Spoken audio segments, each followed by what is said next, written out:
We had on your co-author and enjoyed having him on the program. Your book, Vaccines, Mythology, Ideology, and Reality. Let's talk about it.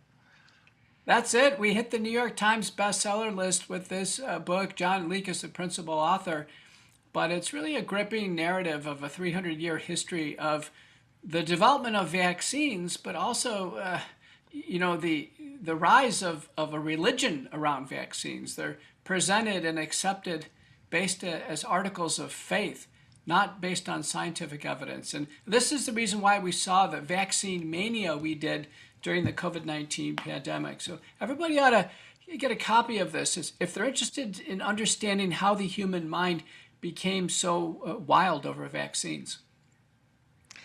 And this occurred, Doctor, over the span of decades, right? Centuries. Centuries. Jeff, Centuries. We start out with Cotton Mather, 1721, in Boston, Massachusetts. He's a Puritan minister. He declares that variolation, an early form of vaccination, is a gift from God. Wow. Wow. So fast forward to COVID. And, vaccine, we keep hearing. And, there's reluctance. Folks took the vaccine and had bad side effects or maybe even died. They don't want to take it. The government pulls out all the stops to make people take it. They penalize you. They fire you.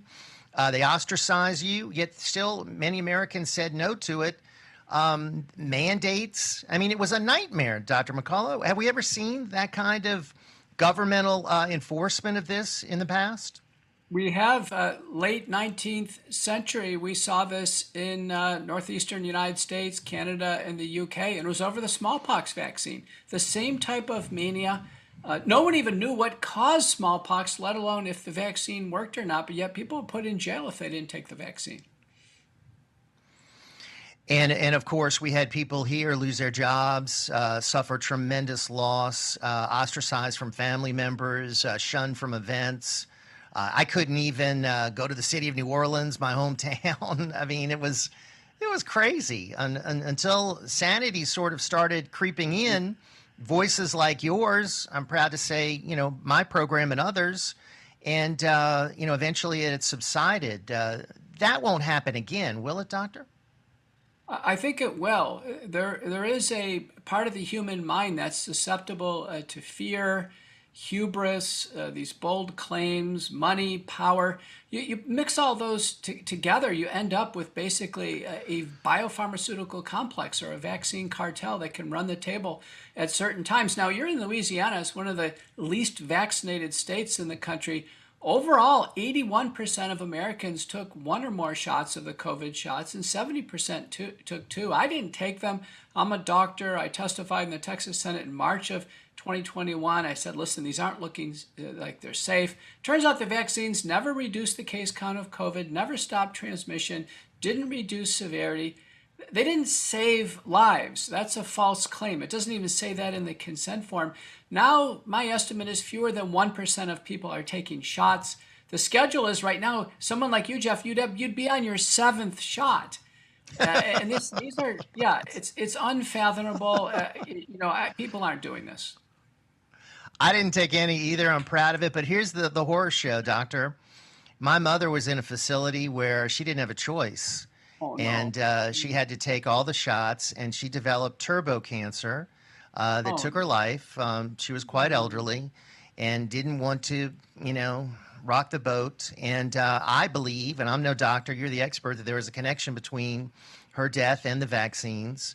I also had the best man in my wedding develop COVID. He was thrown in a hospital and forced to take remdesivir, put on a ventilator, not allowed to take ivermectin, and then he died. So, I mean, so many people have those types of stories, Doctor. It's a tragedy. Let's take COVID-19. The McCullough protocol, which is the most widely used early treatment protocol for COVID-19, it was published in 2020, the American Journal of Medicine. By the end of 2020, it featured ivermectin among 6 to 8 other drugs.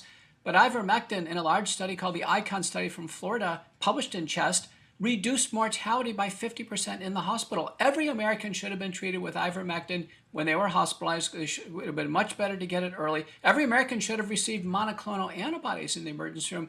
Yet those two interventions were safe and effective. One low-tech, one high-tech, were not used. Now bring in the vaccines. We're seeing record heart damage, neurologic damage, stroke, paralysis, autoimmune problems, blood clots like we've never seen before. And then sadly, Jeff, as it affected your mom, turbo cancer. That's cancer's advancing much more rapidly and aggressively. I think President Biden, after 6 shots, he has a turbo cancer.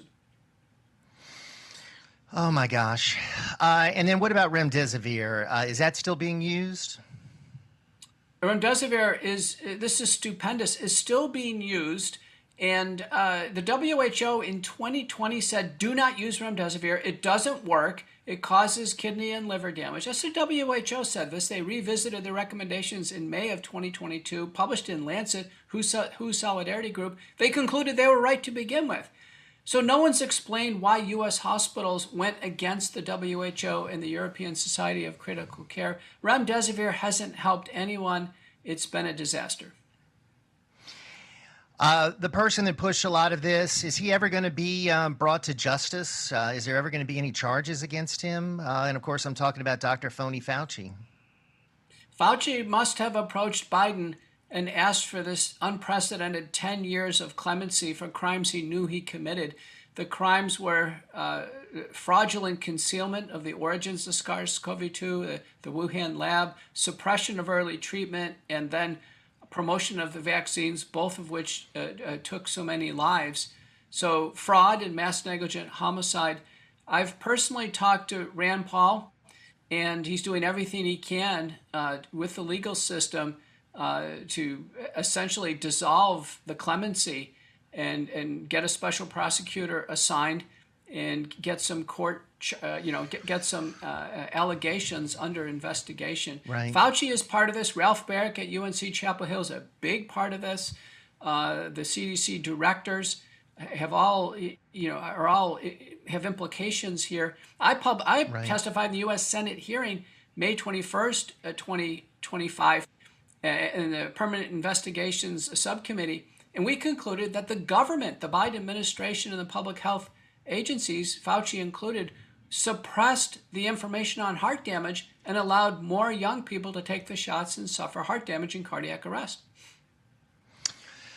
Unbelievable. And then Biden signed that pardon with an auto pen, right? I mean, the auto pen should be evidence that none of these are valid. I mean, if he didn't sign it personally and an auto pen signed it, all of them should be thrown out, right? But the auto pen, this unprecedented preemptive pardon is a preemptive pardon. How does that work? How can you be exempted from crimes that you've committed before you're even charged with those crimes? We're seeing some bad things occur during the pandemic. Wide open corruption, malfeasance, and it all led to the public being harmed. And now there's tremendous distrust of the government and the public health agencies. Yes. We have about a minute, Doctor, but I do want to talk about this big news. The CDC website now says a link between vaccines and autism cannot be ruled out, reversal from their longstanding stance. And I know you played a big role in that. Mm-hmm. So I'll turn it over to you to fill us in. Yeah, thank you. The McCullough Foundation published a very important report, press release October 27, 2025, on the determinants of autism spectrum disorder. It was sent to Robert F. Kennedy, CDC, and HHS. And like a good public servant, RFK followed our points in the paper and ordered the CDC to put on their website that the link has not been ruled out. And they're following my encouragement. They're going to do their own report, and I think they will conclude in susceptible children, a big bundle of vaccines can lead to brain inflammation, encephalitis, and then the post-encephalitic state of autism.